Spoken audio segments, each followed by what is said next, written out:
পৃথিবীতে সবচেয়ে বড় টেক রেভলিউশনগুলোর মধ্যে একটা হতে চলেছে 2025-এ। রিসেন্টলি গুগল তাদের প্রথম quantum AI chip Willow launch করে এবং কিছুদিনের মধ্যে মাইক্রোসফট লঞ্চ করে তাদের প্রথম কোয়ান্টাম প্রসেসর মায়োরানা 1।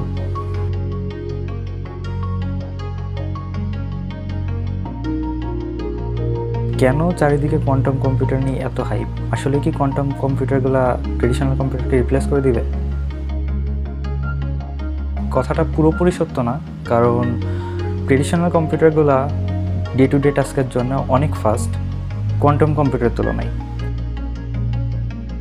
তো ক্লাসিক কম্পিউটার আর কোয়ান্টাম কম্পিউটারের মধ্যে আসলে পার্থক্যটা কোথায়? আমরা যে ট্রেডিশনাল কম্পিউটারগুলো দেখি, এটা কাজ করে বাইনারি বিটসের উপর, যেখানে ইনস্ট্রাকশন সেট হিসাবে আমরা 0 অথবা 1 যে কোনো একটা কাউন্ট করতে পারি। কিন্তু কোয়ান্টাম কম্পিউটার ইউজ করে কিউবিটস, যেটা হয় 0, 1 অথবা 0 এবং 1 দুইটা পজিশনে একই সাথে থাকতে পারে, যাকে সুপার পজিশন বলে। বিষয়টা আরও সহজভাবে বলি।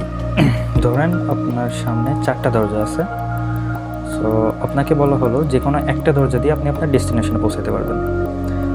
তো ক্লাসিক্যাল কম্পিউটার করবে কি, 4টা দরজায় ঢুকে চেক করে দেখবে, তারপর তার ডেস্টিনেশন যে দরজাটা সে দরজা দিয়ে ঢুকবে।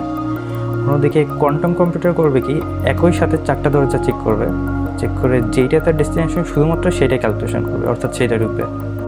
এআই মেশিন লার্নিংয়ের যে রেভলিউশনটা চলছে আমাদের চারিদিকে, লার্জ মডেল ল্যাঙ্গুয়েজ লার্নিং বলেন কিংবা ফুললি রিয়েলিস্টিক বায়োলজিক্যাল সিমুলেশন দেওয়া, এগুলোর মাধ্যমে কোয়ান্টাম কম্পিউটারের ফুল পটেনশিয়াল তুলে ধরা সম্ভব।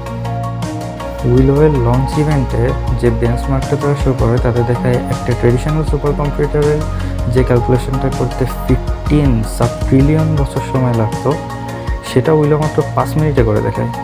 কোয়ান্টাম কম্পিউটারকে অলরেডি অনেকে এনক্রিপশন সিস্টেমের জন্য অনেক বড় থ্রেট হিসাবে মনে করছে, কারণ সোশ্যাল মিডিয়া পাসওয়ার্ড থেকে শুরু করে ডাটা প্রাইভেসি, ব্যাংকিং সব জায়গাতেই এনক্রিপশন সিস্টেমের ব্যবহার আছে। যেখানে ট্রেডিশনাল কম্পিউটার একটি এনক্রিপশন অ্যালগোরিদম ব্রেক করার জন্য বছরের পর বছর টাইম নিতে পারত, সেখানে উইদিন এ সেকেন্ড এই অ্যালগোরিদমগুলো ব্রেক করা সম্ভব হচ্ছে।